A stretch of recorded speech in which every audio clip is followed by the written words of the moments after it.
The notice had been pinned to the bulletin board inside the county clerk's office for 11 days before anyone paid it real attention. It was printed on standard white paper, the font unremarkable, the language bureaucratic and dry. Surplus property auction. 1 parcel. Commercial classification. Deteriorated structure. No utilities active. No road maintenance guarantee. Minimum opening bid established by county assessor. $1. Most people who passed it did not stop. Those who did stop read it once and walked away. $1 was not the obstacle. The obligation attached to it was. The mill had stood at the edge of Caldwell Hollow for longer than most residents could remember. It occupied a bend in the creek where the water slowed and widened before narrowing again through a cut in the limestone shelf downstream. The building itself was enormous by the standards of the surrounding countryside, a 3-story timber and stone structure whose original function had given it walls thick enough to absorb a century of weather without collapsing entirely. Grain had once moved through it in quantities that fed entire counties. The wheel had turned for decades, driven by the force of water channeled through a wooden sluice that still partially survived along the eastern wall, though nothing had passed through it in a generation. The roof had surrendered in stages. The eastern wing had gone first, its timbers rotted through until a winter storm finished what time had started. The central section still held, though the shingles were gray and curled, and in places the boards beneath showed through like exposed bone. Windows that had once been framed in dressed lumber were now open cavities, their glass long since broken and scattered. The interior, as best anyone could tell from what little had been visible over the years, was a collapse of accumulated time. Beams lying where they had fallen. Stone dust and rotted wood across surfaces that had not been cleared or maintained in decades. The smell that drifted out on warm days was the particular smell of very old, very wet wood, something between earth and vinegar, organic and heavy. The county had acquired it through a tax default 7 years earlier. The previous owner, a man who had purchased it with intentions he had never fully articulated, or had let the property taxes lapse after the 3rd year and had not responded to notices. The county had processed the default with the efficiency of routine and added the mill to its list of surplus holdings. Since then, it had appeared in 2 previous auctions. Both times, no bids had been entered. The assessor's office had eventually reduced the minimum to $1, partly as a legal formality, and partly out of a practical desire to transfer the liability to someone willing to accept it. The woman who read the notice carefully, folding the paper along a precise crease before placing it in the outer pocket of a bag that held most of what she owned, was 34 years old. Her name was Nora Voss. She had been living out of that bag and the back seat of a 2003 sedan with a transmission that slipped in 2nd gear for the better part of 8 months. Before that, she had rented a 1-bedroom apartment in a town 40 miles east, working as a bookkeeper for a mid-sized trucking company until the company was purchased, restructured, and half its administrative staff eliminated in a single afternoon. The severance had covered 2 months. The job search had stretched into 6. The apartment had gone after the 4th month, when the balance in her account could no longer cover both the rent and the food her daughter needed. Her daughter was 7 years old. Her name was May. She had her mother's dark eyes and her father's stubbornness, though her father had been absent long enough that the stubbornness could just as easily have come from watching Nora navigate the years since. May was currently staying with Nora's older sister in a town 3 counties over, a temporary arrangement that had been described as such from the beginning and had stretched now into its 5th month. The sister had 2 children of her own and a house that was not large, and the arrangement was functional, but not comfortable, held together by love and the shared understanding that it was not meant to be permanent. Nora called May every evening from wherever she happened to be parked. The conversations were short and warm, and carefully managed on both ends, each of them instinctively shielding the other from the parts that were hardest. May asked about the car and whether it was warm enough. So Nora asked about school and whether the teacher had returned the drawing May had submitted for the county art display. Neither of them said what they both understood, which was that the arrangement would need to change before it broke something that could not be repaired. The notice had caught Nora's attention, not because she had been looking for a property to purchase. It had caught her attention because she had been sitting in the clerk's office on an unrelated matter, trying to understand a document related to an old utility account, and the bulletin board was directly in her line of sight. She had read it the way she read most things, thoroughly and without rushing, a habit formed from years of working with numbers and contracts, where the detail buried in the middle paragraph was almost always more important than the headline. $1. The phrase was simple enough.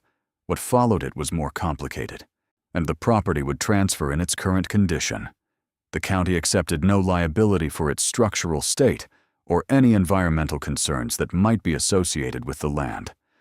The buyer would assume full responsibility for all future taxes, any required demolition or remediation, and compliance with any applicable safety codes.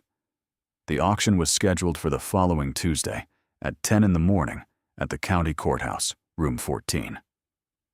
Nora read it a second time, so then she folded it and put it in her bag. She did not make the decision that afternoon. She drove out to Caldwell Hollow the following morning, arriving early enough that the light was still low and the mist from the creek had not yet burned off. She parked on the gravel shoulder of the road that ran past the property and sat for a long time looking at the mill from a distance. It was larger than she had imagined from the description. The stone foundation was visible even through the undergrowth that had claimed the lower perimeter, and the foundation looked solid. Not intact, not maintained, but solid in the way that things built in another era were sometimes solid, over-engineered by necessity, constructed to last because the people who built them had no margin for replacement. She got out of the car and walked the perimeter. The county had posted a no trespassing sign near the road, but it was weathered to near illegibility, and she stayed outside the boundary anyway, simply observing. The creek ran dark and quiet along the eastern side. The sluice channel was partially collapsed, but its stone base still held. The wheel itself was gone, or rather, it had fallen. The iron hub visible at an angle from the creek bank, half buried in silt and creek mud. The building rose above the surrounding trees, its upper story a framework of exposed timbers against the sky. She stayed for almost 2 hours. She noted where the collapse was and where it was not. She noted that the stone walls on the western and northern sides appeared uncompromised from the exterior. She noted the elevation of the land, slightly raised from the creek on the side where the main entrance would have been, which meant flooding was a risk, but not a certainty. She noted the timber from the fallen eastern wing, still present, still theoretically usable, I'd rotted in places, but not entirely destroyed. She drove back to town and spent most of the afternoon in the public library, using the computer terminals to look up the property records. The mill had been built in 1887 by a family named Ostrander, who had operated it continuously until 1951. After that, the ownership record became more complicated, changing hands 3 times over the following decades, each transfer accompanied by records that suggested ambition without follow-through. The last private owner before the county had filed a business registration for something called Caldwell Heritage Properties and had paid taxes for 3 years. There were no permits on file for renovation. No inspections had been requested or conducted. Whatever the man had planned, it had not progressed far enough to leave a mark on the building. The tax records showed that the county's assessed value of the structure was $7,000, a number that reflected not what the property was worth, but what it would cost to tear it down. The land itself, roughly 2.5 acres including the creek frontage, was assessed separately at $12,000. The total assessed value was $19,000. The county was offering it for $1. Nora sat with that information for a long time.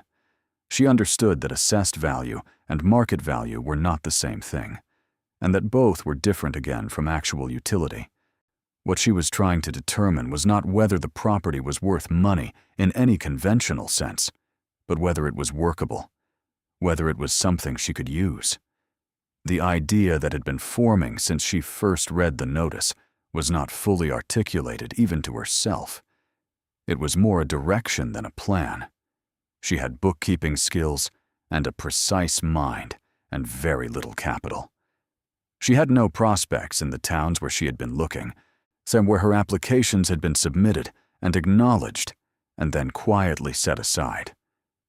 She had a daughter in a temporary arrangement that was approaching the limits of its sustainability. And she had, for the first time in months, come across something that no one else wanted. There was a logic to that which appealed to her. Not sentiment, not optimism, but the plain arithmetic of scarcity and opportunity. The mill was available because no one else had calculated a use for it. That did not mean no use existed. The night before the auction, she drove out to the hollow again and sat in the dark with the windows down, listening to the creek. The mist came off the water in thin layers, and the mill was a dark shape against the darker tree line. She thought about May and the borrowed bedroom 3 counties away.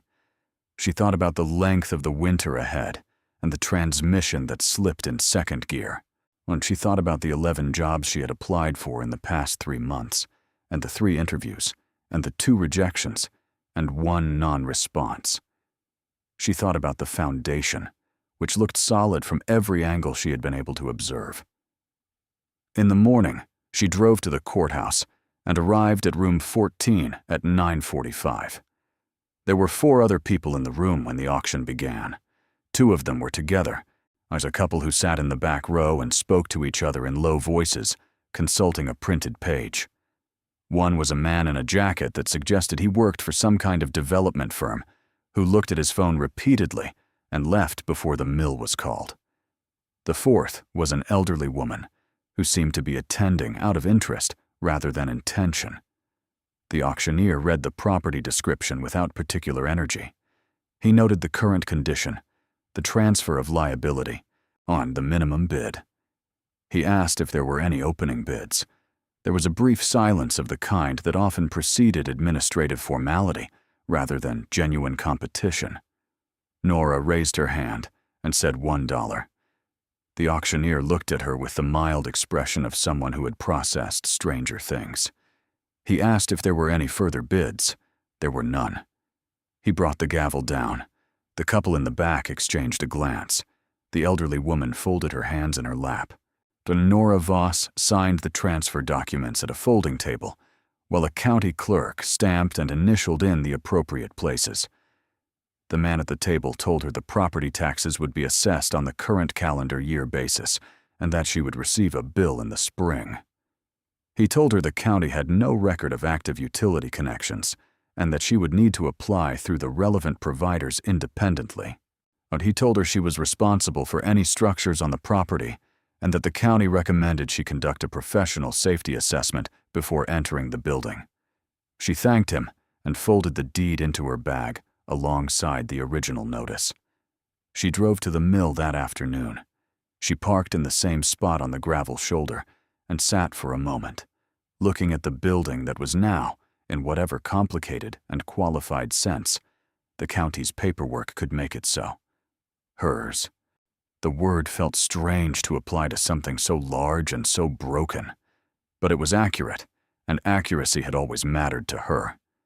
She got out of the car, stepped over the rusted remnant of a fence post at the property line, and walked to the main entrance. The door was not there. What remained was the frame, stone on both sides, the lintel still in place, the space between open to the interior. She stood at the threshold and looked in without stepping through. The light that entered came from above, through gaps in the roof and through the open spaces where windows had been. It fell in irregular patterns across a floor she could only partially see from the entrance. There was debris everywhere. Fallen timbers, collapsed sections of the upper floor, accumulated material that might have been anything. Leaves and sediment, and the products of decades of internal decay. The smell was the same as it had been from outside, intensified. Wet wood and old stone, and the faint metallic quality of stagnant water somewhere below. She stepped inside. The floor near the entrance held. She tested each step before committing her weight, moving slowly, keeping close to the stone walls where the structural support was most reliable. The boards underfoot were gray and soft in places, firm in others. She worked her way along the northern wall, one hand occasionally touching the stone for balance and orientation.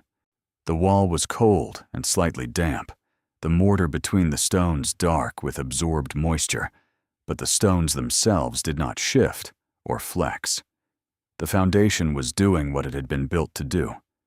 She spent the better part of 2 hours inside on that first visit, moving methodically and carefully, not trying to access the areas of obvious collapse, but mapping in her mind the zones that appeared structurally sound.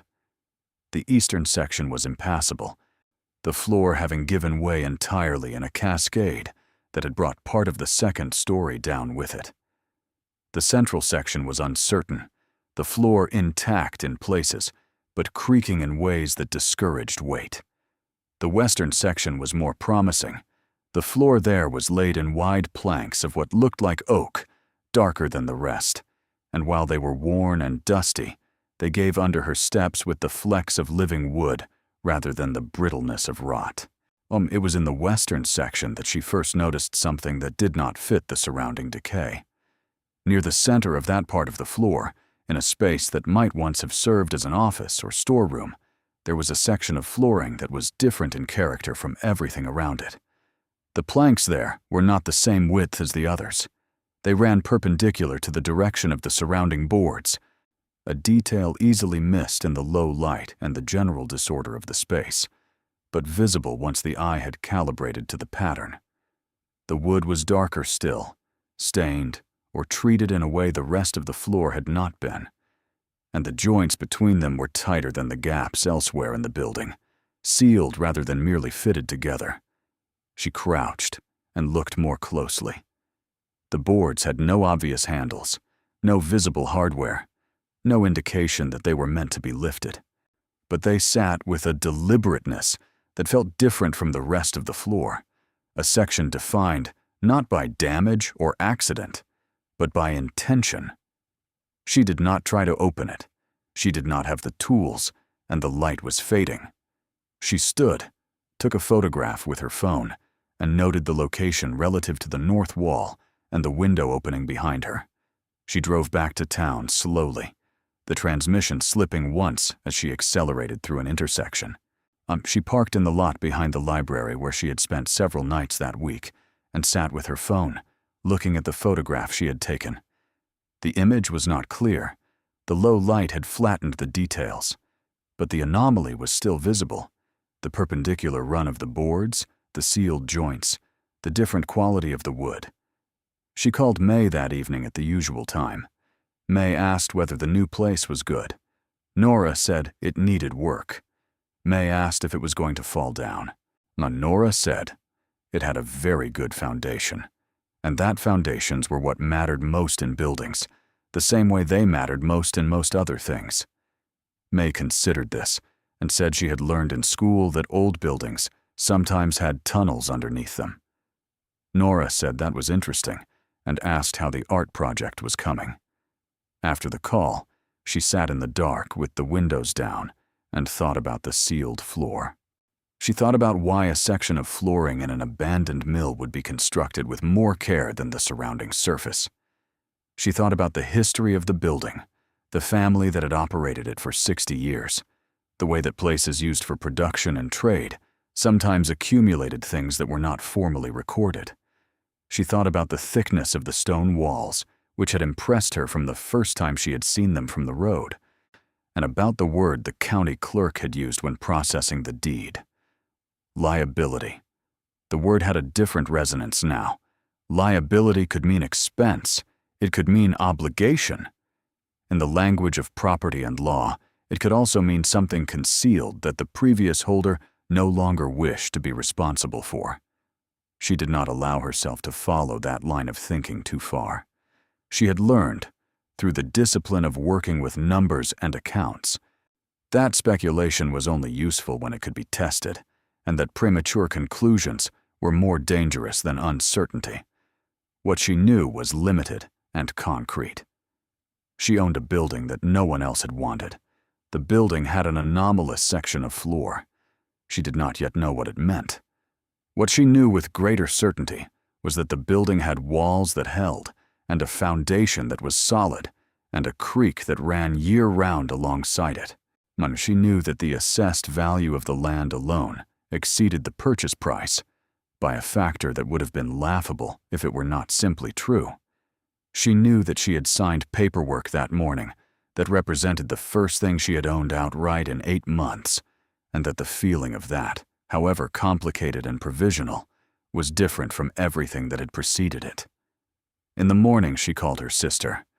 The conversation was the kind that moved in 2 directions at once, the warm on the surface and careful beneath. Her sister asked where she was calling from and whether she was eating. Nora said she was fine and that she had something to tell her. She explained about the mill, keeping the language simple and factual. Her sister listened without interrupting, which was itself a form of restraint, and then asked a series of questions in rapid succession. Was the building safe? Did it have heat? What was the plan? How long before she could bring May there? Nora answered the questions as directly as she could. The building was not currently safe to live in. It had no active utilities. The plan was in formation. The timeline was uncertain, but not indefinite. Her sister said nothing for a moment, and then said the thing that Nora had expected her to say, which was that it sounded like a desperate decision made by someone who was out of options, and that $1 was still $1, and that if anything went wrong, Nora could not afford the consequences.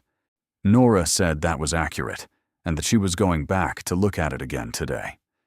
She could hear her sister's exhale through the phone, that particular sound that contained equal parts love and frustration. May came on the line briefly and said that her mother had told her about the mill and that she thought it sounded like the kind of place that had secrets.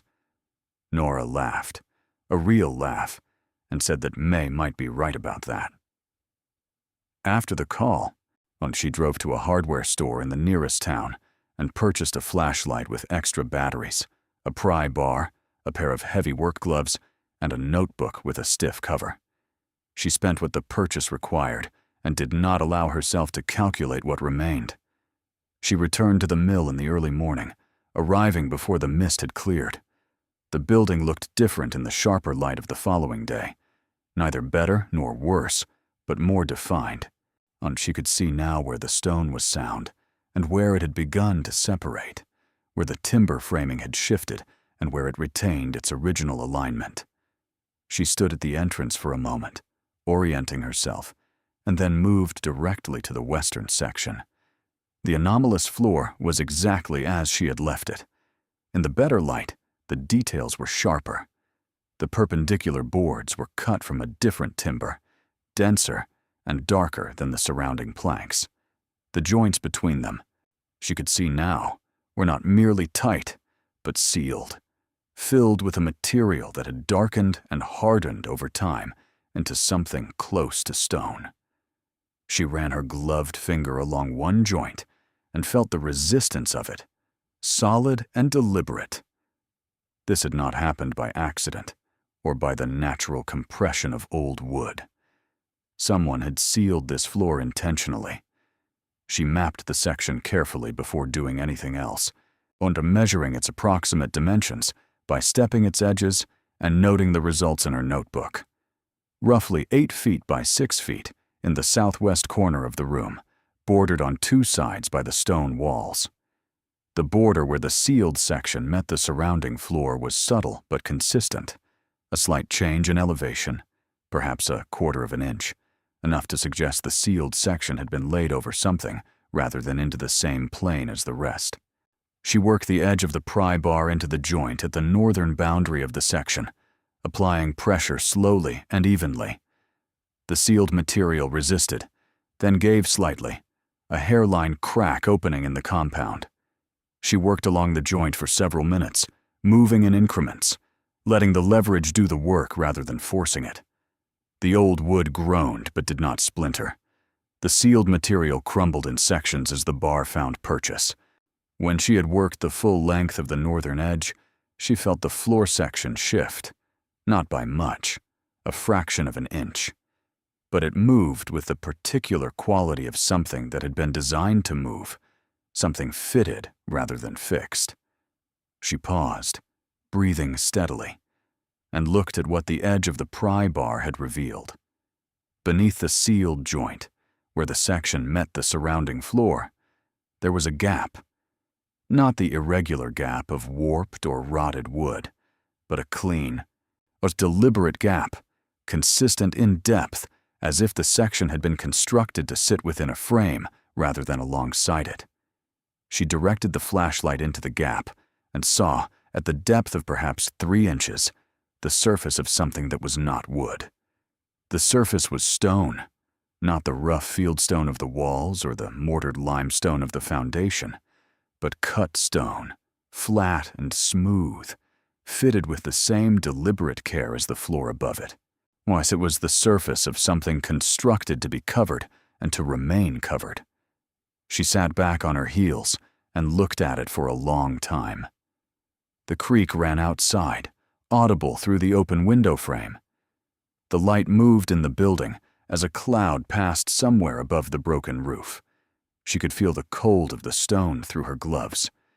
She thought about the family that had built and operated this mill for 60 years. She thought about what people who worked with grain and water and the rhythms of the farming year kept close and private. She thought about the sealed joints and the cut stone and the perpendicular boards chosen from heavier timber than everything around them. She did not try to lift the section further that morning. The pry bar had shown her enough for one day, and she understood that what lay beneath the sealed floor, whatever it was, deserved more preparation than she had arrived with. She needed to understand the structure better before she introduced more force into it. She needed to know whether the stone surface below was a ceiling, a lid, or a floor, and what the difference between those possibilities meant for how she proceeded. She spent the rest of that morning in the western section of the mill, examining the walls and the junction between the walls and the floor with the flashlight and a careful eye. She found, in the southwest corner, where the sealed section was most directly adjacent to the stone, a section of the floor that had been repaired at some point.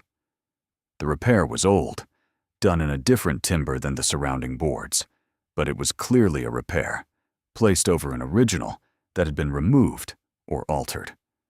The nails were older than the board they held, as if they had been drawn from somewhere else and reused. She added these observations to the notebook and sketching the section with dimensions and notes on materials. She noted the repair and its approximate age. She noted the way the sealed section was bordered by the walls on 2 sides, which meant that whatever was below, it extended to the foundation. She noted the quality of the cut stone, which looked, in the light of the flashlight, as if it had been dressed by someone who knew what they were doing. She drove back to the library in the afternoon and spent 3 hours looking at historical records. The Ostrander family had been well documented in the county archives, the kind of family that appeared repeatedly in newspaper records and civic histories. The mill had been their primary enterprise, and it had been successful, not spectacularly, but steadily, in the way that enterprises built on reliable infrastructure and consistent management tended to be successful. There was one item in the archive that she read 3 times. A brief notice in a county newspaper from the summer of 1943, reporting that the Ostrander mill had been broken into and that an investigation was underway. The notice was short, 3 sentences, and contained no follow-up. She searched for subsequent reporting and found none. Whatever had been investigated had either been resolved quietly or had ceased to generate news. She noted the year. 1943 was the middle of the Second World War, a period when rural families across the country had made particular decisions about what they kept, how they kept it, and who they trusted with the knowledge. She closed the archive window and sat with the stillness of the library around her. Outside, the afternoon was cooling into the gray of early evening. She thought about May and about the sealed floor, and about the nature of things that were buried not from shame, but from caution, on not to be hidden forever, but to be kept until the moment when keeping was no longer necessary. She drove back to the hollow before dark and sat for a while in the car looking at the mill. The building was exactly as it had always been, unchanged by what she had found inside it, unchanged by what she suspected. It stood at the bend in the creek with the same indifference it had always projected toward the road and the countryside around it. Her phone had a voicemail from her sister, asking her to call back when she had a chance. She would call in the morning. Tonight she sat with the notebook in her lap and the flashlight on the seat beside her, and she thought about sealed floors and cut stone and the year 1943, and about a family that had run a mill for 60 years without, as far as anyone had ever seemed to notice, doing anything unusual at all. The creek made its sound in the darkness. The mill absorbed it the way it absorbed everything, and with the patience of something built to outlast the purposes assigned to it. Nora Voss sat in her car on the gravel shoulder, with the deed in her bag, and $1 less in her account, and more questions than she had started with, and she thought that this was, on balance, an improvement. She returned the following morning with more than a pry bar. The night had been cold, the kind that settled into the car by 3 a.m, regardless of how tightly the windows were closed, and she had spent the last hours before dawn going through the notebook by flashlight, adding observations, drawing connections, testing the logic of what she had found against the logic of what she knew.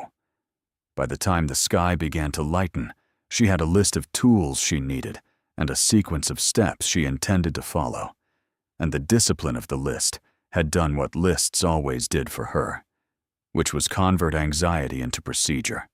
She stopped at the hardware store when it opened and added to what she had purchased the previous day: a longer pry bar with a wider blade, a hand saw capable of cutting hardwood, a portable battery lantern she could hang from a nail or a hook to free both hands, a tarpaulin to protect what she uncovered from the weather, a measuring tape, a soil probe, 2 more pairs of heavy gloves.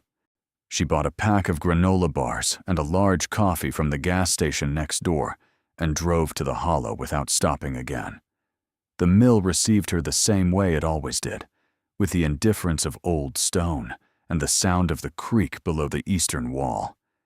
She had begun to feel a particular relationship with the building that was not exactly comfort, but was something adjacent to it, the feeling of a space that had been engaged honestly and had not yet refused her. She moved through the entrance without hesitation now, her body having memorized the safe path along the northern wall, her feet finding the reliable boards without conscious direction. She hung the lantern from a nail she had set into the mortar of the western wall on her previous visit and adjusted it until the light covered the sealed floor section without leaving shadows at the edges. In the steadier light, the anomaly was even more apparent than it had been before. The different timber, the sealed joints, the slight elevation change at the border.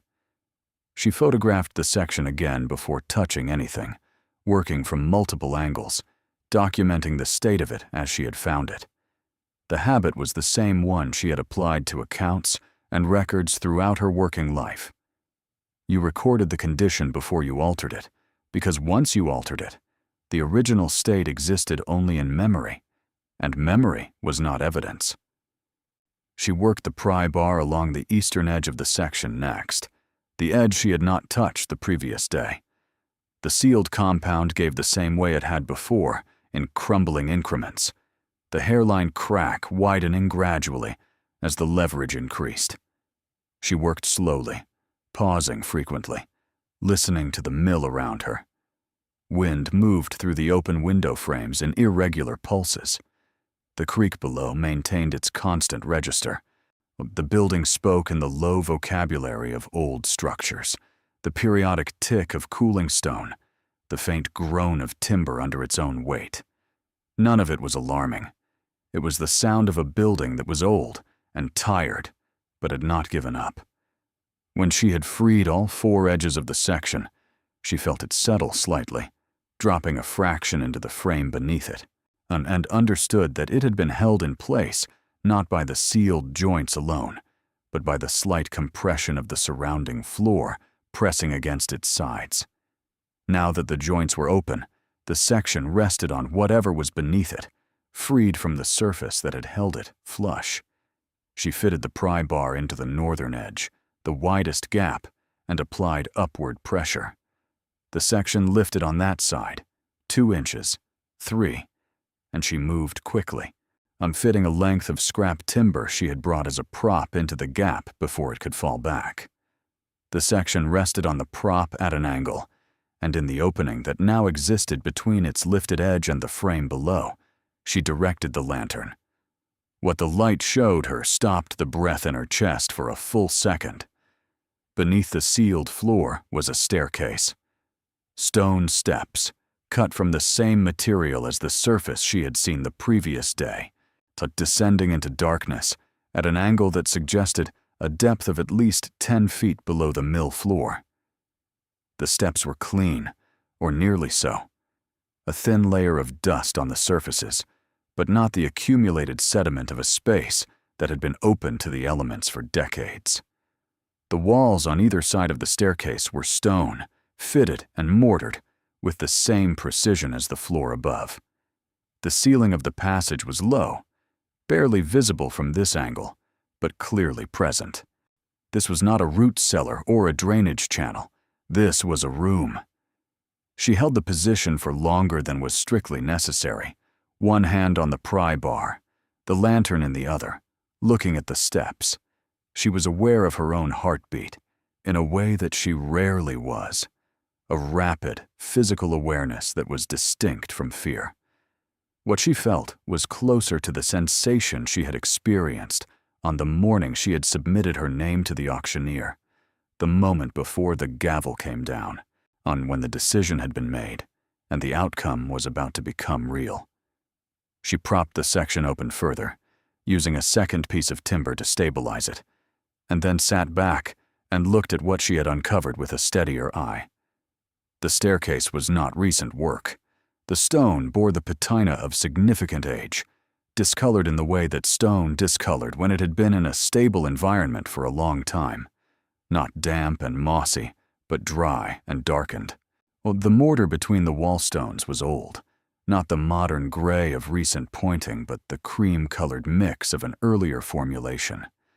This had been built at the same time as the mill itself, or close to it. It was original. She descended the first 3 steps without going further, keeping her weight on the upper portion of the staircase, where she could step back quickly if the structure felt unstable. The stone under her feet was solid. The walls were solid. The air that reached her from below was cool and dry, in a way that suggested good ventilation from somewhere, or a depth that moderated the temperature naturally. She descended 3 more steps and stopped. The room below was not large, perhaps 20 feet by 15, its ceiling low enough that she would need to be careful of her height when she moved through it. The floor was stone, the same dressed surface as the steps. The walls were the mill's own foundation, massive and thick, their inner faces finished more smoothly than the exterior, but bearing the same limestone character. In the lantern light, the room appeared empty at first glance, bare stone and settled dust, and the quality of air that had not moved in a long time. Then she moved the lantern, and the shadows shifted, and what had appeared to be the far wall revealed itself to be something else. Along the northern and western walls, and set against the stone on wooden platforms that raised them several inches from the floor, were objects. Not furniture, not the detritus of a former occupant. Objects arranged with deliberate order, covered in canvas that had been treated at some point, with a substance that had preserved it against the moisture and time, darkened now, but still intact. Some of the covered forms were rectangular and stacked. Others were irregular in outline. The platforms were low, simple, and constructed from the same rough lumber that had built the mill's infrastructure, but their placement was not random. Each had been positioned to keep its contents off the floor and away from the walls, which spoke of someone who understood that the stone, however dry it felt, would draw moisture from anything that rested directly against it over a long enough period. She counted them from the stairs before descending further. 7 platforms along the northern wall, 4 along the western. The covered forms varied in size. Some of the rectangular stacks were perhaps 2 feet high, the canvas wrapped tightly enough that she could see the hard edges of whatever was beneath. Others were lower and wider. One platform near the center of the western wall held something that was roughly the size and shape of a large chest, its canvas cover tied at the corners with cord that had stiffened with age but had not rotted through. She descended the remaining steps slowly, saw one hand against the wall, testing the floor before each step. The stone held without complaint. She moved to the nearest platform along the northern wall and crouched beside it without touching it. The canvas covering the stacked rectangular forms was secured beneath the platform itself, tucked under the wooden frame, and held in place by the weight of the object above. She found the edge of the tuck with her fingers and worked it free carefully. The canvas came away in sections, stiff and reluctant, releasing a smell she could not immediately identify, something dry and metallic and faintly sweet, the kind of smell she associated with old coin collections or the inside of a safe. She set the freed portion aside and directed the lantern at what the canvas had covered. The stack was made up of bars. They were rectangular, approximately the size of a thick paperback book, arranged in rows of 4, with 4 rows per layer and 3 layers in the stack. They were the color of old brass at first glance, their surfaces dull and slightly mottled, which was what she expected from any metal that had been sealed in a room for decades. She picked up the bar from the top of the nearest stack, using both hands, because the weight she felt as soon as she made contact was not what she had anticipated. It was dense, completely, unreasonably dense, in the way that only a small number of substances were. She had held gold once, or a ring, and then a bracelet at a jewelry counter years ago when she was pricing a gift, and she had noted even then the particular gravity of the metal, its refusal to feel proportionate to its size. What she held now was not a ring or a bracelet. It was a bar the size of a thick book, and it weighed what she would have expected from something 3 times its dimensions in iron. She turned it in the light of the lantern. The surface was not entirely dull. In the places where the modeling was thinnest, where the patina had not fully claimed the surface, the underlying material showed through in a color that the lantern light could not lie about. Yellow. Not brass yellow or pyrite yellow, but the particular warm, dense yellow of the metal that had been valued above all others in every economy since before recorded history began. She set the bar down carefully. She looked at the stack. 4 bars per row, 4 rows per layer. 3 layers, or 48 bars on this platform alone. She looked at the other platforms along the northern wall. 6 more, their forms similarly shaped beneath their canvas covers. She stood and walked to the western wall.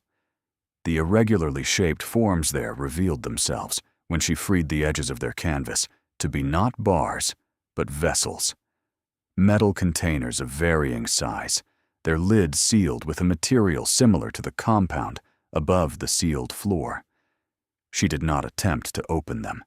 She could see, from the weight of the smallest one when she lifted its corner experimentally, that they weren't empty. The chest near the center of the western wall had a lock, or the remnant of one. The mechanism had seized with age, the metal fused into immobility. The cord at the corners was brittle but held. She did not try to open it either. She noted it, photographed it, and moved back to the center of the room. She stood in the underground room of an old mill she had purchased for $1 and looked at what 48 bars on the first platform alone represented, and understood that whatever she had imagined finding when she first worked the pry bar into the sealed floor, the reality in front of her was not within the range of what she had allowed herself to imagine. She was there for 2 more hours. She documented everything, every platform, and every covered form, the measuring and photographing and noting in the notebook with the stiff cover.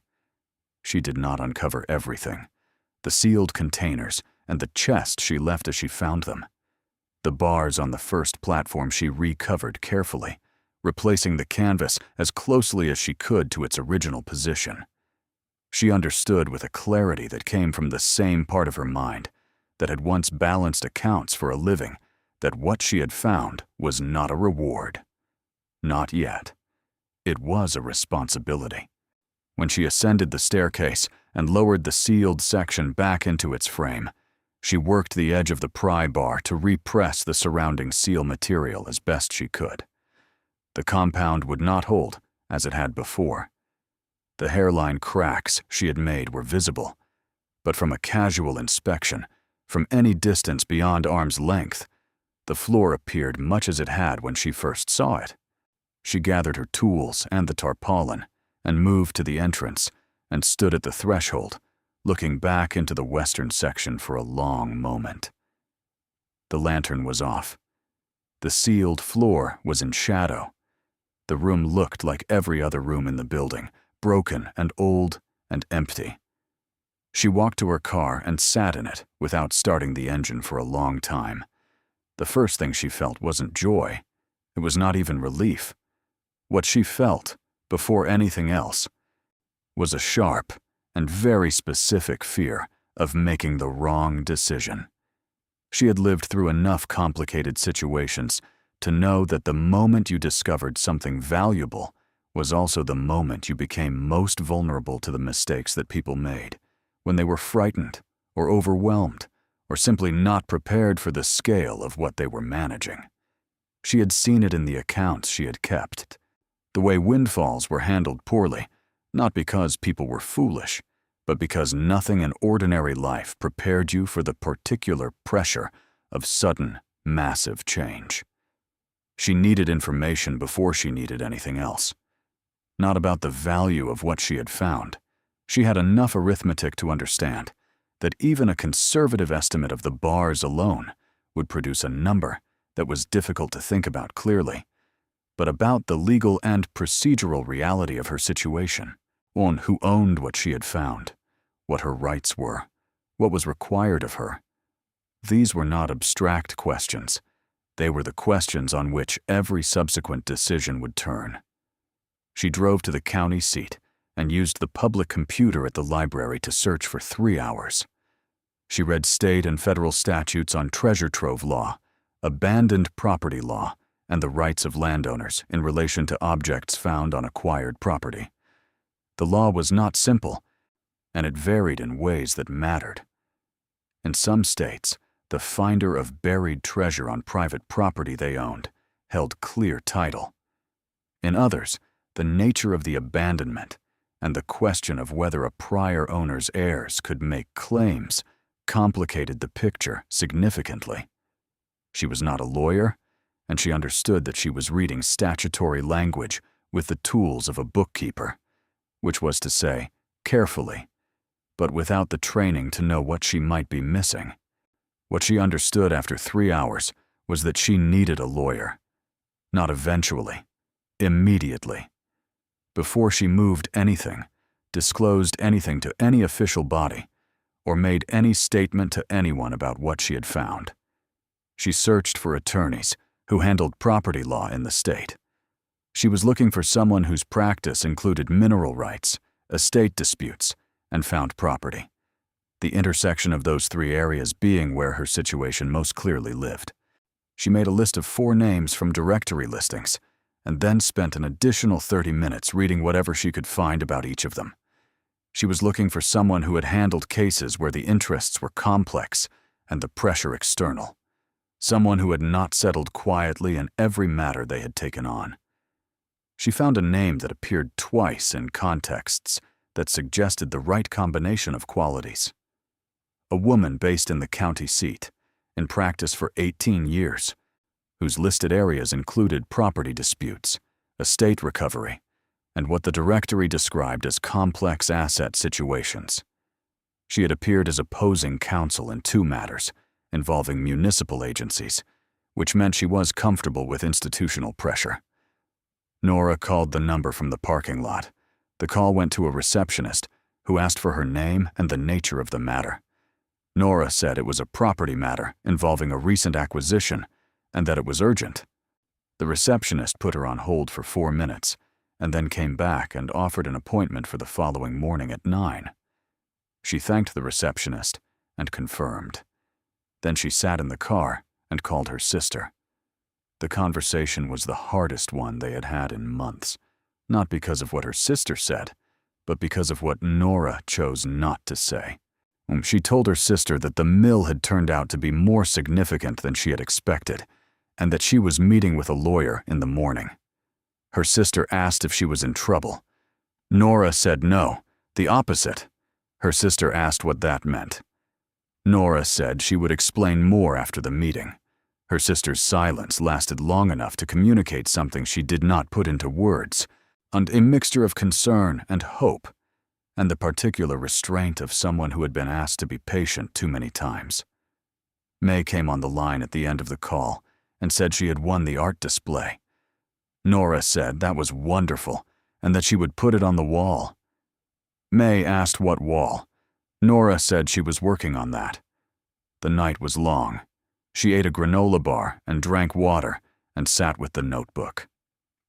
So she had written everything down with the precision she always brought to documentation, and the numbers, even the rough conservative estimates she had calculated, were sitting on a page in her own handwriting, visible and real.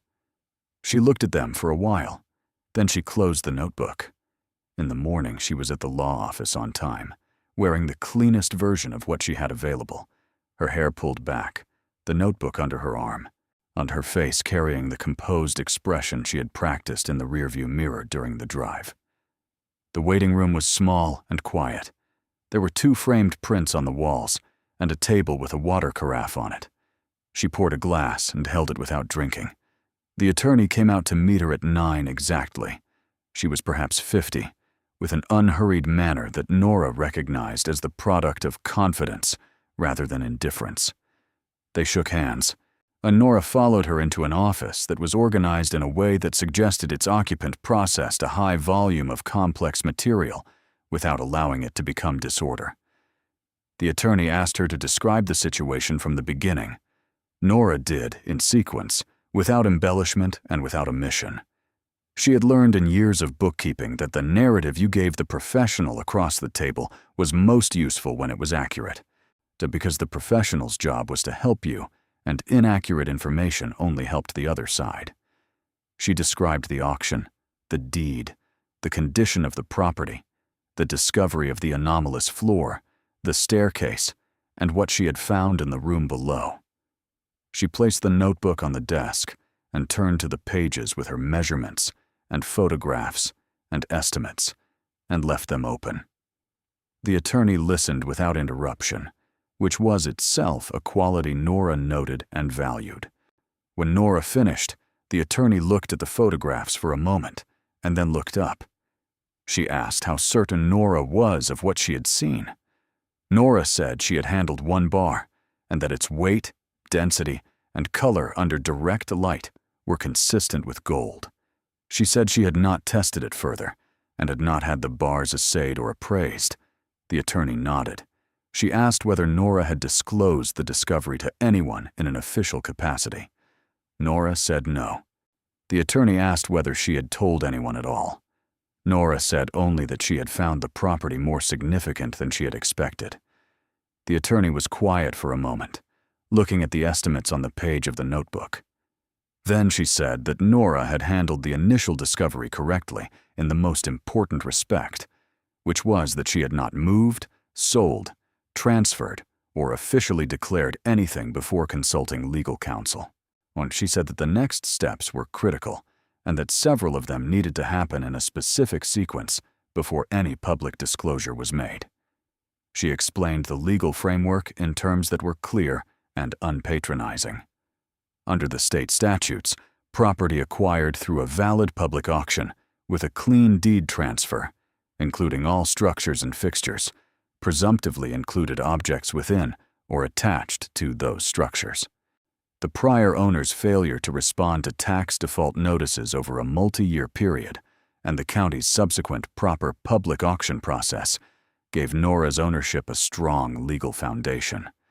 The prior owner's heirs, if any existed, might attempt to assert a claim, but such a claim would face significant procedural obstacles given the nature of the transfer and the elapsed time.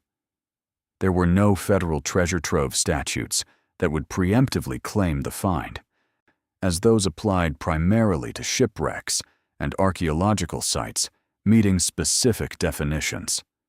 What was needed, she said, was a professional appraisal conducted by a certified independent appraiser under conditions of confidentiality, documented and dated, establishing the nature and value of the discovered property. This appraisal would form the evidentiary foundation for everything that followed.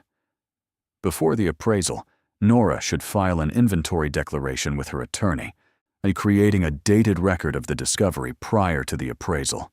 This protected her in the event that anyone attempted to assert a later claim that the property had been removed or altered after the fact. Nora asked about the county, specifically whether the county's transfer of the property at a $1 minimum created any obligation to them or any basis for a claim on their part. The attorney said the county's interest had been fully discharged at transfer, showed the auction had been properly conducted and the deed properly executed. The county had no residual interest in what the land contained. Nora asked about the previous private owner, the man who had acquired the mill before the tax default. The attorney said that given the elapsed time and the nature of the default, a claim by that individual or their estate would be legally difficult to sustain. She said she would research it further, but that the circumstances were favorable. There was a pause. Outside the window, the town went about its morning.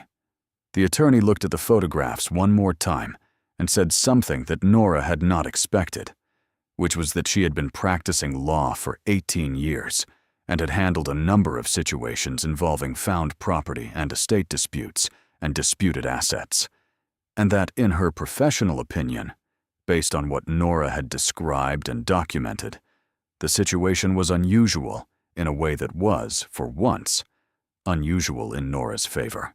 So Nora asked what the next step was. The attorney said she would draft the inventory declaration that afternoon, and that Nora should sign it before the end of the business day. She said she had a relationship with an independent appraisal firm that had handled complex precious metal valuations, and that she would contact them to arrange access to the property within the next 72 hours. She said that, until the appraisal was complete and documented, Nora should not discuss the discovery with anyone, including family, and should continue her ordinary patterns of behavior as much as possible. Nora signed the inventory declaration at 4 p.m. She read every line before signing, which the attorney observed without comment. The document was precise. It described the mill, the staircase, the room, the platforms, the bar she had handled, the sealed containers, the chest. It was dated and witnessed and stamped. It existed now as a record independent of memory. She drove back to the mill after leaving the office. She did not go inside.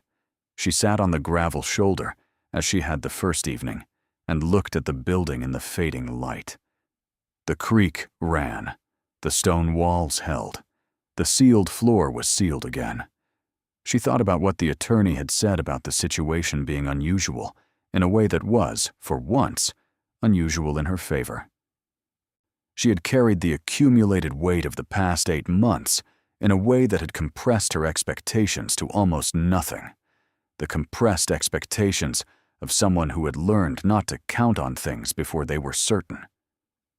Now she was being asked to sit with something that was not yet certain, but was beginning, carefully and procedurally, to become so. The appraisers arrived on the second morning after the inventory declaration.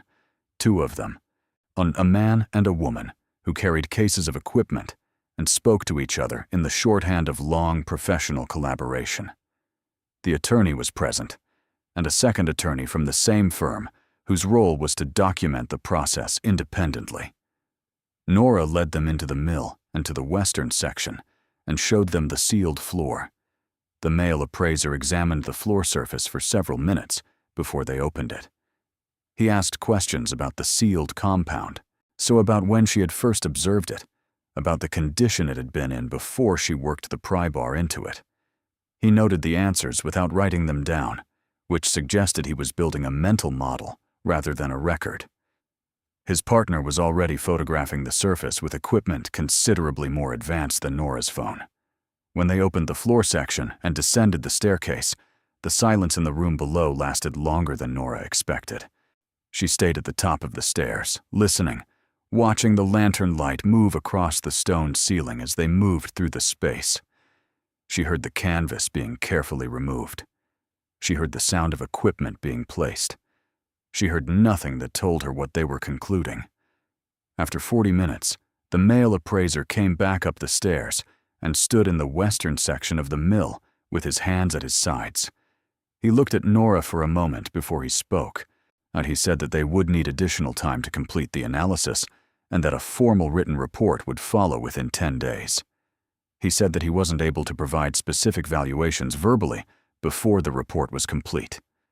Then he paused and said that he would tell her one thing, which was that in 22 years of conducting precious metal appraisals, he had not encountered a situation comparable to this one in its completeness or its scale. Nora asked him what he meant by completeness. He said that the bars were uniformly refined, consistently sized, and bore hallmarks that were consistent with pre-war American assay standards.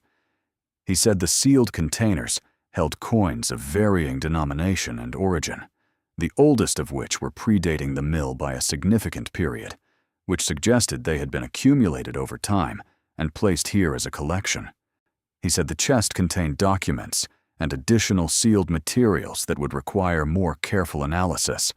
He said that the total scope of the deposit was not something he could summarize in a hallway, but that the word he would use, speaking personally and without formality, was significant.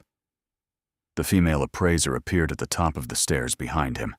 She looked at Nora and said nothing, but her expression was the expression of someone who had just seen something they had not expected to see in a professional lifetime. She turned back to the staircase and went down again. Nora stood in the mill with the sound of the creak and the movement of the 2 appraisers below her and the attorney standing a few feet away making notes. The building was the same as it had always been. The stone was the same stone. The light came through the same gaps in the roof. The smell was the same smell of old wood and old water and the deep stone cold of the foundation.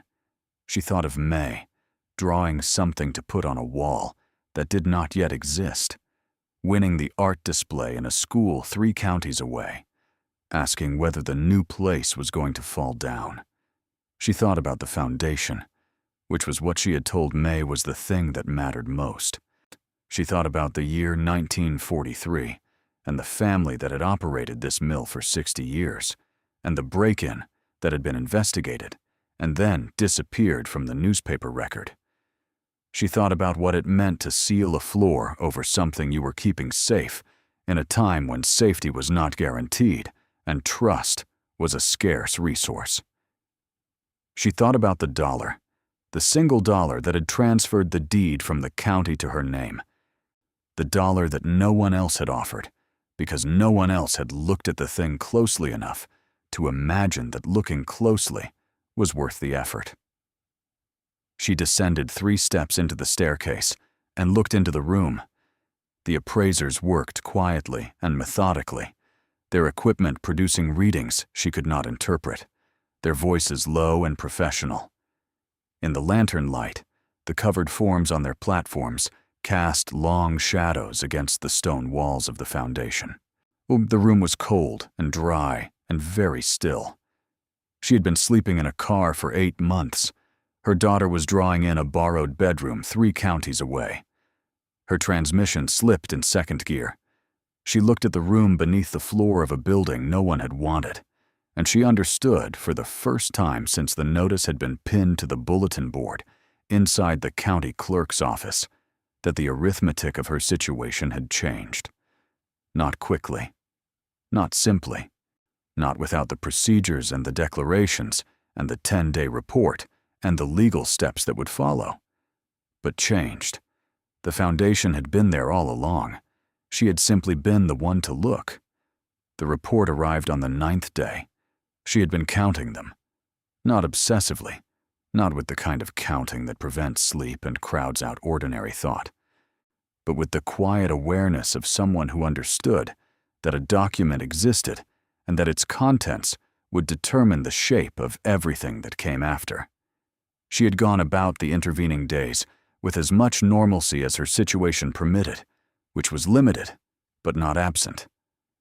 She had spent time at the mill, not in the western section, but in the other parts of the building, continuing the work she had told herself she would do, regardless of what lay beneath the floor. She cleared debris from the northern section, using a wheelbarrow she borrowed from a farm equipment rental office in town. She documented the structural state of each wall and support beam with photographs and notes. She contacted the county utilities office to begin the process of inquiry for reconnecting water service to the property. She did these things because they needed to be done, and because doing them kept her connected to the version of the plan that did not depend on what the appraisers found. The version where the mill was simply a piece of land with a sound foundation that she had acquired for nothing and would work to make habitable over time. She called May every evening. She did not tell her about the appraisers or the room below the floor. She talked about the mill's history, the creek, the wheel that had fallen into the water and was now half buried in silt, and, she had decided, sculptural in its own way. May said she wanted to see the wheel. Nora said she would. May asked whether the mill had a name. Nora said it had been called the Ostrander Mill for most of its history, but that they could call it something else if they wanted. May thought about this for 2 days, and on the 3rd day called back specifically to say that she thought it should be called the Creek Mill, because that was what it was, and simple names were better because you always remembered them. Nora agreed. The Creek Mill. Her sister called twice during the 9 days. The conversations were careful, which was their way. Her sister did not ask directly what was happening, because she had understood from Nora's tone during the earlier call that something significant had occurred, and her particular form of love was expressed in the restraint of not pressing before the time was right. Nora told her that things were in process and that she would have more to say soon. Her sister said that was fine and asked whether she was eating. Nora said yes.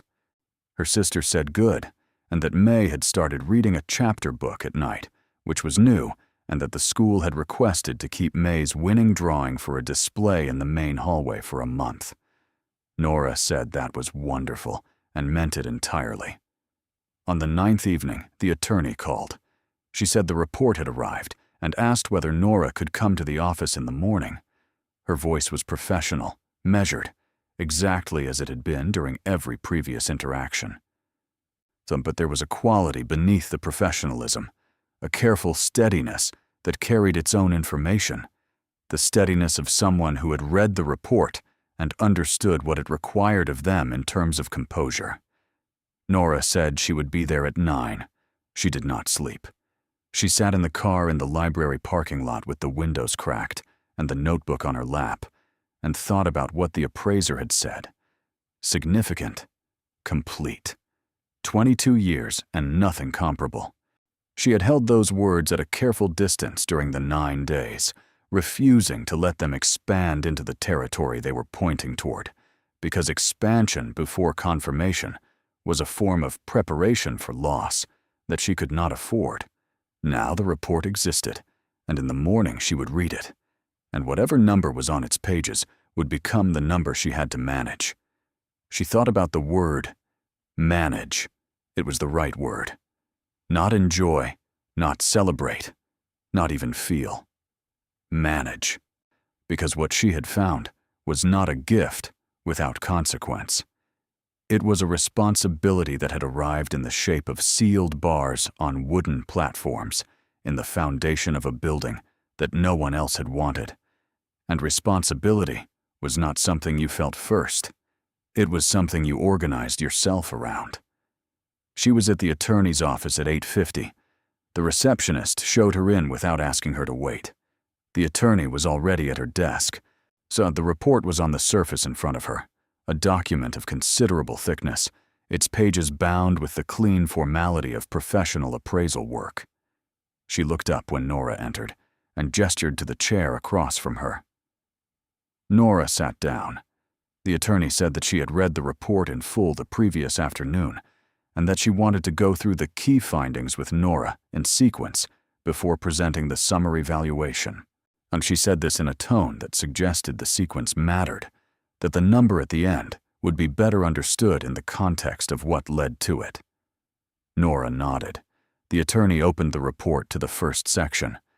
The bars, she said, had been tested using X-ray fluorescence analysis and confirmed to be 22-karat gold, consistent with American assay standards from the period between 1910 and 1945. The hallmarks on each bar had been cross-referenced with historical assay office records and matched a federal assay facility, whose records from the relevant period were partially preserved in national archives. The bars had been legitimately refined and certified in their original era. There were 94 of them in total, distributed across the 7 platforms along the northern wall. Their combined weight, calculated using the individual measurements taken during the appraisal, was recorded in the report. At current market prices for gold at the date of appraisal, their value was given as $112 million. The attorney paused. She looked at Nora to see if she needed a moment. Nora said, "Please continue." The sealed containers along the western wall, she said, had been carefully opened by the appraisers under documented conditions. They contained coins. 114 separate pieces had been cataloged, spanning multiple countries and eras. The oldest, dating to the 17th century, the most recent to the early 20th. Among them were pieces whose numismatic value, meaning their value to collectors as historical objects rather than simply as metal, was substantially higher than their metal content alone. The report included individual assessments for the 43 coins identified as having significant collector value. Taken together, the coins were valued at $68 million, with a noted range of variability depending on market conditions at time of sale. The chest, she said, had required specialized handling. Its lock had been carefully disassembled by the appraisers in consultation with a conservator they had brought in on the 3rd day. The chest had contained 2 categories of material. The first was documents, including what appeared to be original land deeds, correspondence, and financial records from the Ostrander family spanning several decades.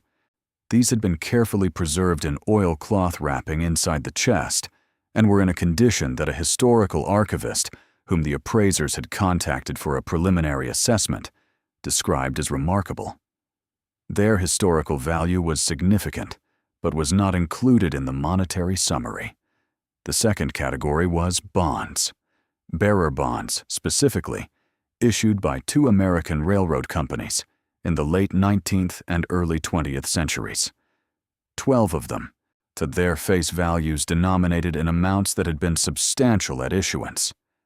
The attorney noted that bearer bonds presented their own legal complexities, and that the firm would need to engage a specialist in their valuation and redemption, but that a preliminary assessment suggested a current value in the range of $18 million, subject to verification and the legal processes involved in their redemption.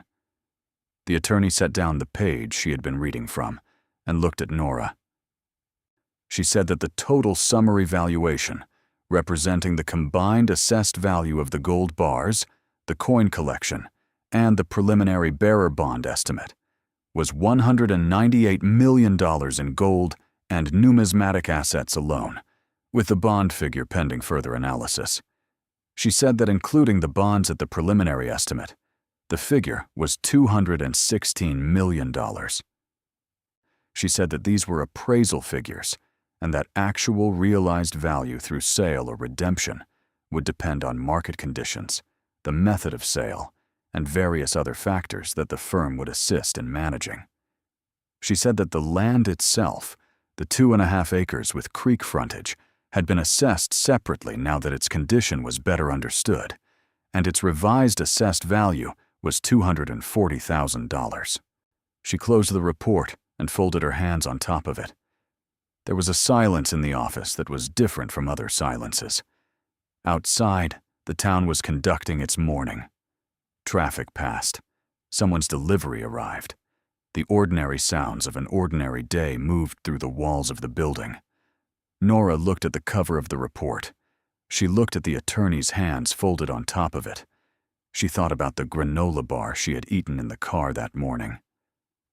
She thought about the transmission that slipped in second gear. She said, speaking carefully and without performance, that she needed a few minutes. The attorney said, of course. She poured water from a carafe on the credenza and set the glass in front of Nora and left the room. Nora sat alone with the report and the water and the ordinary sounds from outside. She put her hands flat on her knees and looked at the wall and let the number settle in her, the way the appraiser's word significant had settled, not as a shock, but as a weight, something real and dense and requiring time to be fully felt. She thought about the sealed floor and the cut stone and the cool, dry air of the room below and the family that had operated the mill for 60 years and chosen, at some point in those 60 years, to put these things in the foundation for reasons she would probably never fully know. She thought about a break-in in 1943 and a family that had sealed the floor afterward with a compound designed to outlast casual inspection. She thought about the notice on the bulletin board, the 11 days it had been pinned there before she read it, the 4 other people at the auction, the gavel coming down. She picked up the glass of water and drank it. She set it down. She wiped her eyes with the back of her hand in a matter-of-fact way, because the tears were present, but they were not the point, and she had too much to think about for them to be the point right now. When the attorney returned, Nora asked what the next steps were. The details that followed were complex and took most of the morning. There were tax implications that would require a specialist. There were the questions of how and when to publicly disclose the find, which the attorney strongly advised doing proactively rather than in response to outside pressure, as proactive disclosure put Nora in a position of transparency that would serve her well in any subsequent legal challenges. There was the matter of the prior owner, against whom the firm had already begun a title search to establish the completeness of the county's transfer. There was the question of the Ostrander family, whose heirs, if any could be found, they might have interests the attorney advised acknowledging rather than contesting, given that the documents in the chest appeared to be family records that might have historical rather than monetary significance. There was the matter of the car. Nora raised it specifically. The attorney looked at her for a moment and then said that a portion of the estate could be structured to provide for immediate personal needs, that this was standard in situations where the asset was large but not yet liquid, and that she would arrange it. Nora asked about bringing May home. The attorney said that was not a legal matter and smiled for the first time during the meeting. The news did not stay contained for long. It never did. The attorney had filed the necessary disclosure documents with the county assessor's office and a relevant state cultural heritage division within 48 hours of their morning meeting. These filings were public record, as required by law, and public records had a way of being noticed. A courthouse clerk mentioned the filing to a colleague.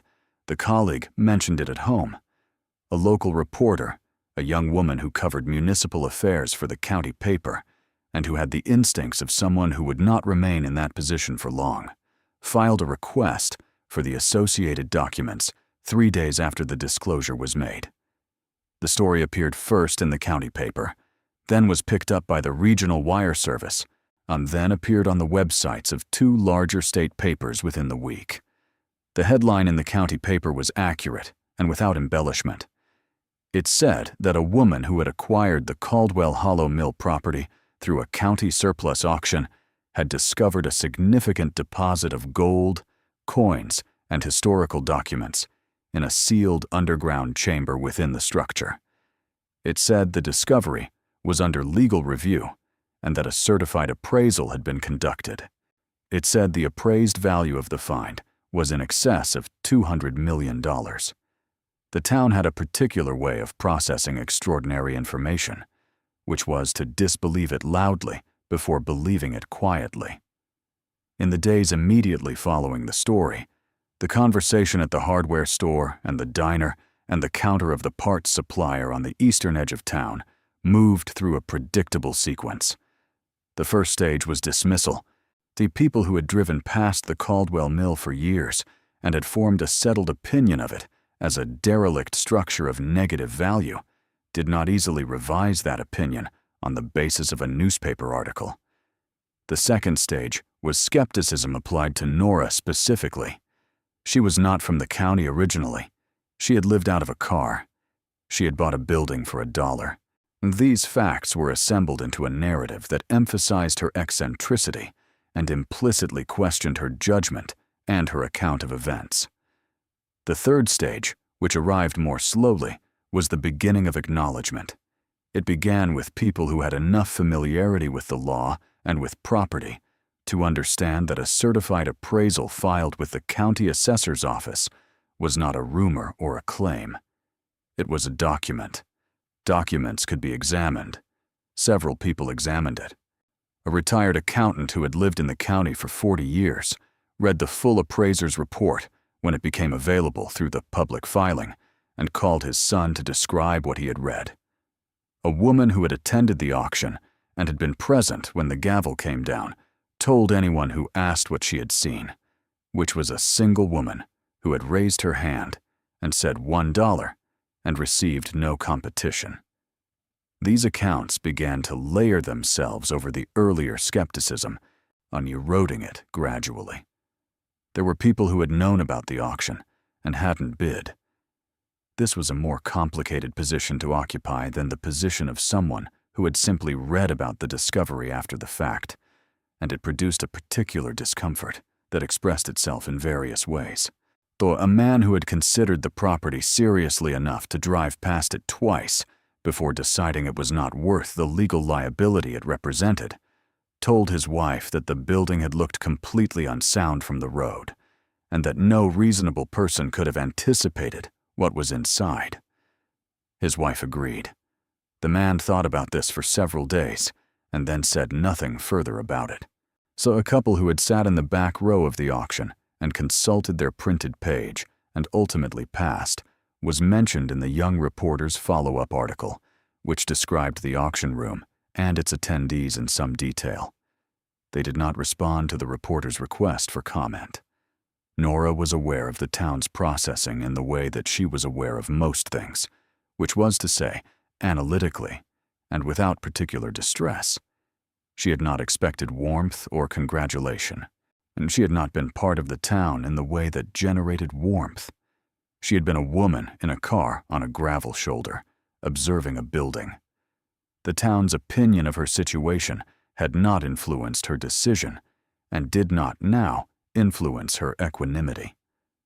What she allowed herself to feel in private was something close to satisfaction in the specific fact that the thing everyone had dismissed was the thing that had mattered. Not because she enjoyed being right. She had no particular investment in being right in the abstract, but because the logic she had applied, the logic of careful observation and patient procedure, had produced the outcome it was supposed to produce, and the integrity of that logic was something she valued independently of the result. The legal challenges arrived in two forms. The first was from the estate of the man who had owned the mill before the county, and the one who had filed the heritage property business registration and then let the taxes lapse. His attorney made contact through Nora's attorney with a claim asserting that the previous owner had been unaware of the underground room and its contents at the time of the tax default, and that the default had therefore not been an informed abandonment of the property. Nora's attorney responded to this claim with a 14-page document that addressed each assertion in sequence and noted, among other things, that the previous owner had been contacted by the county on 4 separate occasions before the default was processed, that none of these contacts had been responded to, and that a period of 7 years had elapsed, during 2 of which the property had been publicly listed in surplus auctions without any claim being made. The response also noted that the question of what the previous owner had or had not known about the underground room was legally irrelevant to the validity of the transfer, since the transfer had conveyed the property in its entirety. The claim was not pursued further. The second challenge was more complicated. A researcher at a state historical commission, acting in an official capacity, and then contacted the attorney with a request that the documents found in the chest be transferred to a state archive for preservation and review, citing a statute related to materials of historical significance found on property within the state. The attorney negotiated carefully. The Ostrander family documents were of genuine historical interest, and Nora had no attachment to retaining them privately. She agreed to donate them to the County Historical Society, with conditions that ensured they would be properly cataloged and made accessible for research. This agreement was reached within 2 weeks and was noted in a subsequent newspaper article as a gesture of civic generosity. The reporter wrote it that way, and it was accurate. Nora had not calculated it as a gesture. She had calculated it as the right disposition for materials whose value was historical rather than personal. The effect was the same. The attorney arranged for the liquid assets to begin moving through the required legal processes. The gold bars were transferred under documented conditions to a facility equipped to manage their secure storage and eventual sale. The coin collection was consigned to a specialist auction house whose expertise in numismatic estate sales was established, so the bearer bonds entered a separate legal track that would take longer to resolve, but whose outcome the bond specialist engaged by the firm described as highly probable in Nora's favor. The day May came home to the mill was a Thursday in early spring, 3 months after the auction. The mill was not livable in the way that a finished house was livable. What it was, by that Thursday, was dry, structurally cleared of the worst debris, and equipped with a wood stove in the western section, whose chimney had been relined by a mason Nora had hired the previous month. The room where the sealed floor had been was no longer sealed. The staircase was visible and safe to descend, and the underground chamber had been documented, cleared, and lit with portable lighting that made it look less like a secret and more like what it was, to a room made of very old stone that had kept its contents through 60 years of weather and silence and deserved to be treated with a degree of respect. There was a new roof on the central section. The timber had come partly from a salvage yard, 2 counties over, and partly from the eastern wing's fallen material that had proven, after careful inspection, more usable than it had appeared. The floor of the western section had been stabilized. The windows were covered with clear, heavy plastic sheeting that admitted light while blocking wind.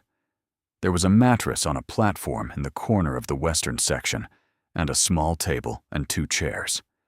There was a hook on the stone wall of the northern section at child height, where a coat could be hung. Nora drove to her sister's house on the Wednesday evening and helped May pack her things into a bag. The borrowed bedroom had been May's for 5 months, and May had made it her own in the way that children made spaces their own, with drawings taped to the wall and a specific arrangement of her books on the shelf, and a stuffed rabbit named Corduroy, who occupied a fixed position on the pillow. May packed carefully, folding things the way Nora had taught her, and rolling others the way she had worked out herself was more efficient. She took Corduroy last and held him under her arm for the drive. Nora's sister stood in the driveway as they loaded the car. She and Nora had not said much to each other in the previous week. There was a great deal to say, and neither of them had found the right moment or the right words, which was often how it was between them when the thing to be said was too large for the vocabulary of ordinary conversation. Her sister had been carrying May for 5 months on a compressed income in a small house without being asked to, and without performing the sacrifice of it, and that was a thing that could not be repaid, only acknowledged, and acknowledged again at intervals for a long time. They embraced in the driveway for a moment. Her sister's hand on her back was brief and firm, and said what words did not have to. May hugged her aunt and her cousins and got into the car. Nora said she would call in the morning. Her sister said she knew. She watched the car back out of the driveway and held a hand up until they turned the corner. May was quiet for the first part of the drive. She looked out the window at the countryside changing as they moved through counties, the flat sections giving way to the rolls and cuts of terrain that signaled the approach to the hollow. After a while, she asked if there were fish in the creek. Nora said she believed so. May asked if they could get a net. Nora said yes. May was quiet again for a few miles, and then said she had been thinking about the mill and that she had decided it was the best kind of place. Nora asked what that meant. May said it meant it was a place that had been waiting, and that places that had been waiting were better than places that had never needed to wait, because waiting made them ready. Nora looked at the road ahead of her. She said that was a very good way to put it. The mill appeared around the final curve of the road, the way it always appeared, suddenly and fully, the stone and timber rising above the creek bend with the permanence it had always projected. In the low spring light, with the new roof visible from the road and the clear sheeting on the windows catching the afternoon, it looked different from the building she had purchased on a Tuesday morning in exchange for a single dollar. Not transformed, not unrecognizable, still itself, and still bearing the weight of its years, but attended to, engaged with, chosen. May pressed her face against the car window and looked at it for a long moment. She said it was big. Nora said yes. May said the wheel in the creek looked good. Nora said she thought so too. They parked on the gravel shoulder and walked to the entrance. May stood at the threshold the same way Nora had stood there on her first day, looking in without stepping through, letting the space present itself. Then she walked inside, her small boots finding the flagstone path Nora had cleared along the northern wall, her eyes moving upward to where the beams crossed the ceiling, and downward to where the floor showed its age in the particular way of old wood that had endured. She moved to the western section and stood in the room where the sealed floor had been. The floor was open now, the staircase visible, a wooden safety rail installed at the edge by the mason who had done the chimney. May looked at the staircase and then looked at her mother. Nora said she could go down if she wanted. She said the steps were safe and she had checked them herself. May descended the staircase carefully, one hand on the rail, and stood in the stone room below. The portable lights lit the space evenly, reaching the dressed stone of the walls and the fitted stone of the floor. The platforms were still there, empty now. and their wooden surfaces bearing the faint impressions of what had rested on them for so many decades. The room smelled of stone and old wood, and the particular coolness of deep enclosed space. May stood in the center of the room and turned slowly, taking it in. Then she said that it was a good room. Nora said she agreed. May said that whoever built it had built it to last, and that you could tell because of the walls. Nora said yes, the walls were very good. May asked where all the things that had been in the room went. Nora said they had gone to places where people who understood them could keep them safe and find out what they were worth. May nodded slowly, the way she nodded when she was processing something larger than the surface of it. Then she said that she was glad the room was not empty forever, that things that were kept for a long time should eventually be found. Nora stood at the foot of the staircase and looked at her daughter standing in the center of the stone room and felt the full weight of the 8 months that had preceded this moment. Not as grief, not as relief, but as history. It had happened, and it had shaped them, and it was now behind them in the specific way that hard things became behind you when you had moved through them without letting them close you.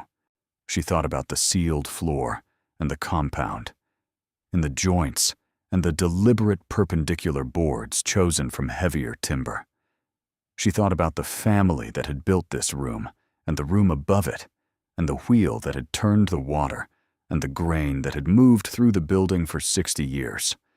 She thought about the year 1943 and the decision that had been made then to seal what was most precious below the working surface of the mill, on below the ordinary commerce of the building, in stone that would hold as long as the foundation held. She thought about what it meant to keep something safe in the only way available to you at the time, to seal it and trust it to the building and to whatever future arrived, eventually, to find it. The future had arrived in the form of a woman living out of a car who had read a notice on a bulletin board that had been there for 11 days without drawing interest, and who had driven to a hollow and sat on a gravel shoulder in the dark, listening to a creak, who had brought a pry bar and a notebook and the habit of looking closely at things that other people had looked at casually. She thought about May and her sister's borrowed bedroom, and about the granola bar in the car, and about the transmission that slipped in second gear. When she thought about the attorney's office and the report, and the number on its pages, and the glass of water she had drunk alone, while the ordinary sounds of the town moved through the walls. She thought about $1, the specific, physical reality of $1, placed on the surface of the folding table in room 14 of the county courthouse, exchanged for a document that transferred responsibility for 2.5 acres of creek land and a 3-story stone building to her name. The smallest exchange she had ever made, the largest consequence. The mill received all of this the way it received everything, with the patience of stone and the indifference of old wood, and the steady sound of the creek running alongside it, as it had always run, carrying water from the high country to the low country, from the past to the present, from the sealed to the open. May came to the foot of the staircase and took her mother's hand. She said she was hungry, and Nora said she had brought food. They went up the stairs together into the western section where the wood stove was lit, and the clear sheeting on the windows let in the last of the afternoon light. May sat at the small table and looked around the room with the attentive satisfaction of someone settling into a place they had been thinking about for a long time. Outside, the creek ran. The wheel lay in its silt and caught the current the way old things caught what moved past them, without effort, caught without urgency, simply by being there. The mill stood at the bend, as it had stood for over a century, its foundation in the limestone, its walls in the stone, its roof new against the old timber, its sealed floor opened at last to the light.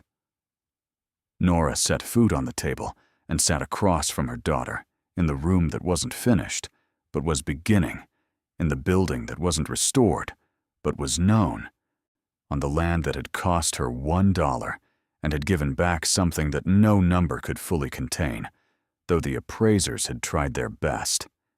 May ate and looked at the walls and asked whether they would paint them or leave the stone showing. Nora said she thought they would leave the stone showing.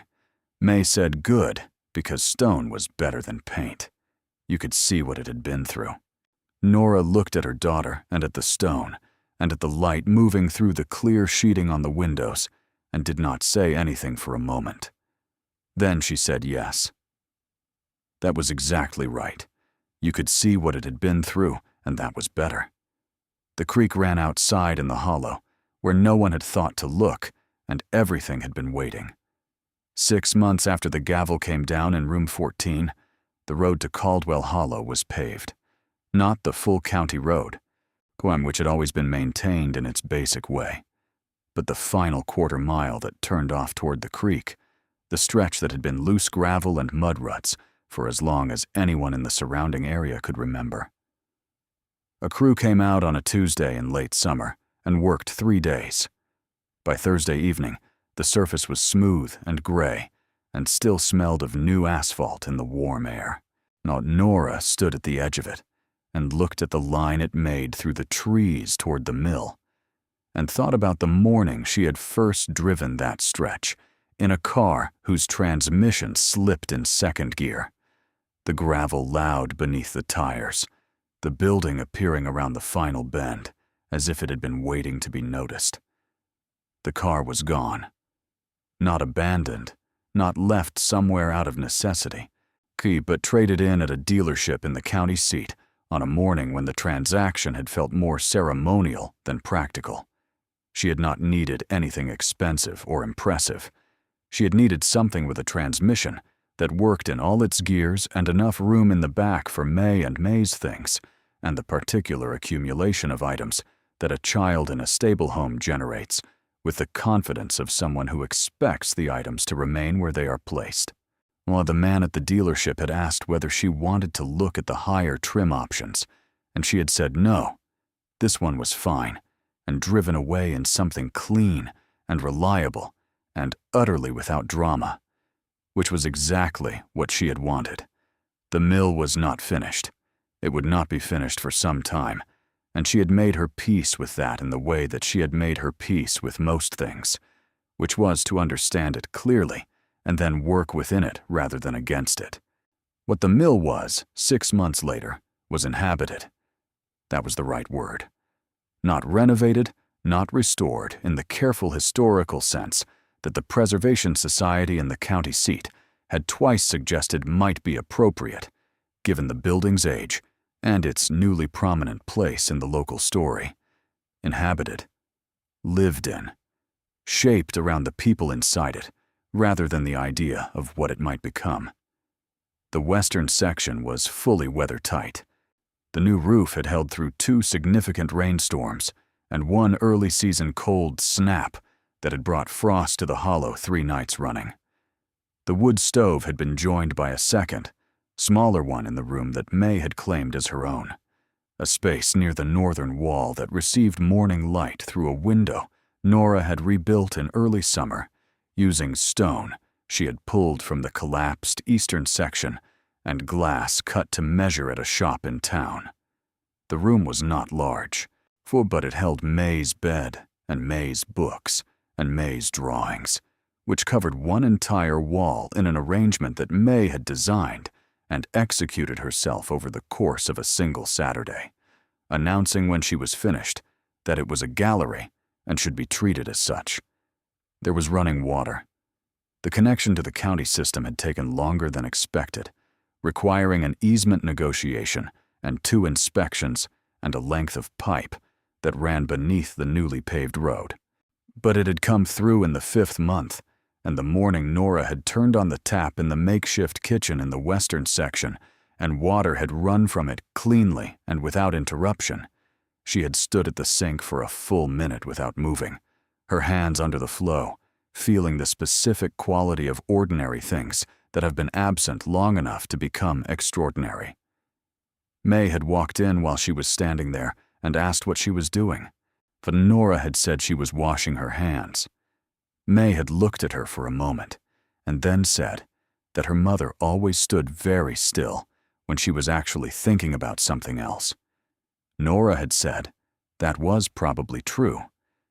The legal matters had resolved themselves in the way that legal matters resolved when the documentation was thorough and the facts were not in dispute, which was to say slowly, with considerable paperwork. And then all at once, in a way that felt anticlimactic relative to the weight of the waiting. The gold bars had been processed through a sale managed by the firm the attorney had engaged, a transaction that had taken place over several weeks through a channel that handled large, precious metal estates without attracting the kind of attention that a single dramatic sale might have generated. The final figure was lower than the appraisal number, as the attorney had cautioned it would be, because market conditions and transaction costs and the various mechanisms of moving large assets through legitimate channels all extracted their portions. What remained was still a number that Nora could not look at directly for more than a few seconds without needing to set it aside and think about something concrete instead, like the new window in May's room or the state of the eastern section's foundation. The coins had gone to auction through the specialist house, where several of the rarer pieces had exceeded their preliminary appraisal estimates in the way that rare things sometimes did when the right collectors were paying attention. The bonds were still moving through their legal process, which the specialist had described as proceeding well, but requiring patience. Nora had patience. She had been practicing it for years, under considerably less favorable conditions. She had paid her sister back in a way that her sister had resisted and then accepted. Now, the resistance had been genuine, the acceptance equally so, and what had passed between them in that conversation had been more honest than most conversations they had managed in adult life. Her sister had said that she did not want money for doing what family did. Nora had said she understood that, and that the money was not payment for family, or it was payment for 5 months of rent and groceries and utility bills that her presence had added to a household that was already running on a tight margin, and that she had kept a record of those specific costs, and the amount was accurate to within $20. Her sister had laughed despite herself, which was the response Nora had calculated, and accepted the figure, and they had sat at the kitchen table for 2 hours afterward, talking about things that had nothing to do with money. So May had started the new school year at the elementary school in the nearest town, a 20-minute drive from the hollow on the paved road. The first week had been the careful, observant kind of week that May approached new situations with, watching before committing, understanding the terrain before moving through it. By the second week, she had found 2 friends whose names Nora had learned in a single conversation because May had presented them with the thoroughness of a briefing, noting their interests and their relevant qualities and the particular dynamic of their friendship in a way that suggested she had already assessed it and decided it was sound. By the third week, she had been asked to display one of her drawings in the school hallway and had agreed, specifying which drawing she was willing to lend. The county had not forgotten the mill. This was something Nora had anticipated and managed with the same approach she brought to the other persistent facts of her situation.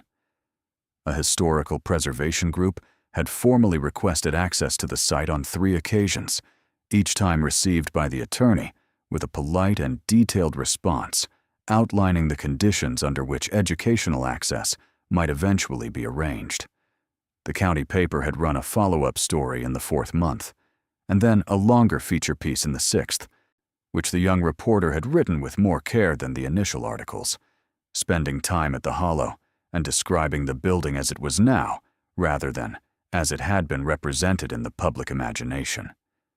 The piece had a photograph of the mill from the creekside, the new roof visible above the old stone, the wheel in the water in the middle distance, and Nora standing at the entrance in the way she always stood at thresholds, not posed, simply present.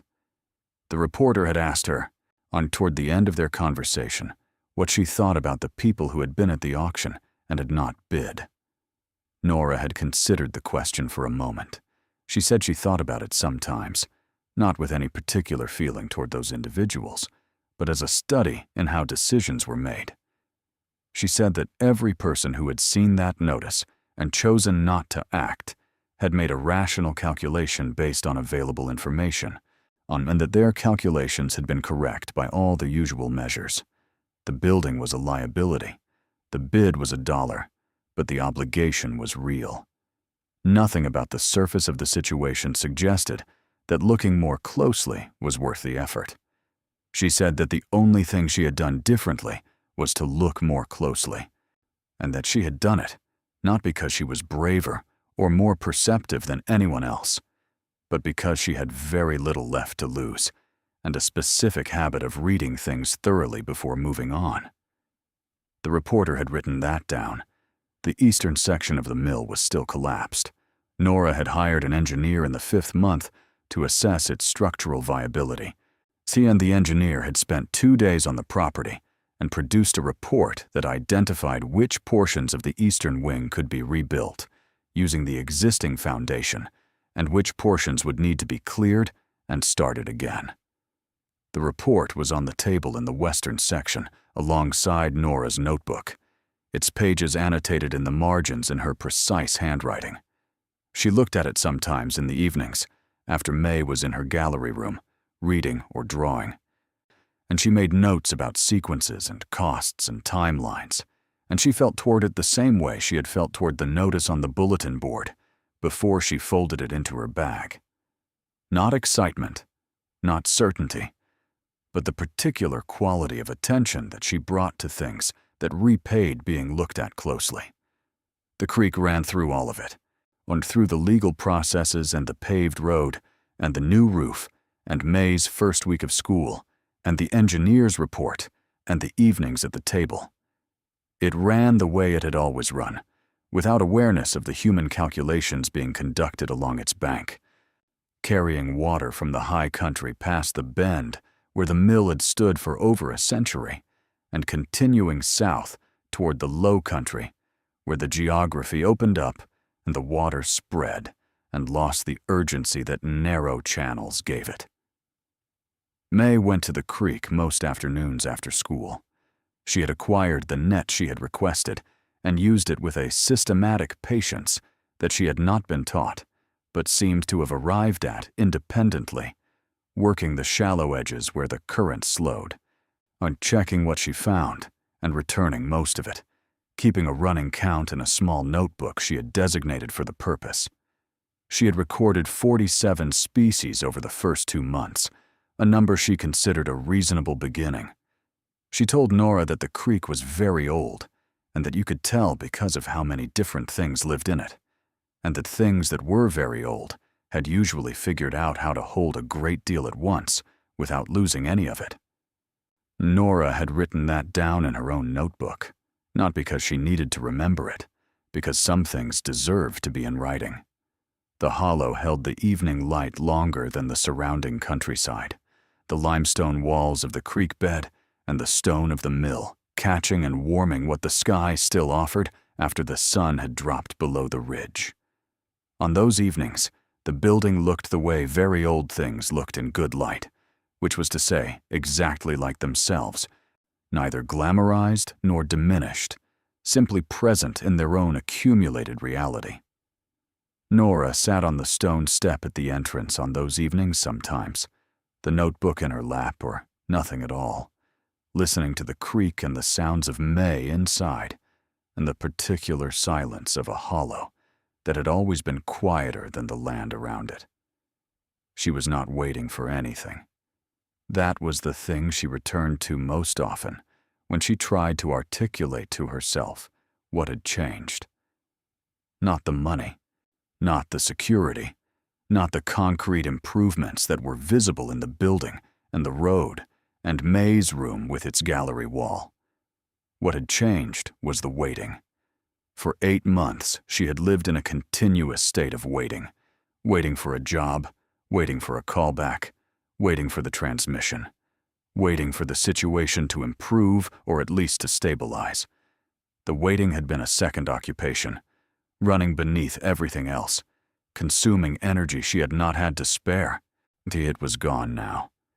In its place was simply the evening, and the creek, and the light on the stone, and the sound of May moving through the rooms of a building that was old and imperfect, and entirely, unambiguously theirs. The sealed floor was open. Everything it had held had been found. What remained was the building itself, the creek, the hollow, and two people who had learned, in the particular way that only difficulty teaches, that the things most worth having were the things that asked you to look at them closely before they gave themselves up. Nora looked at the wheel in the water as the light faded and thought that it had been there the whole time. Everything had been there the whole time. You only needed to stop on the gravel shoulder and sit long enough to see it. Thank you so much for watching until the end. If you loved this story, check out the other videos on your screen now. I think you will really enjoy them. And do not forget to subscribe if you have not already. See you in the next story.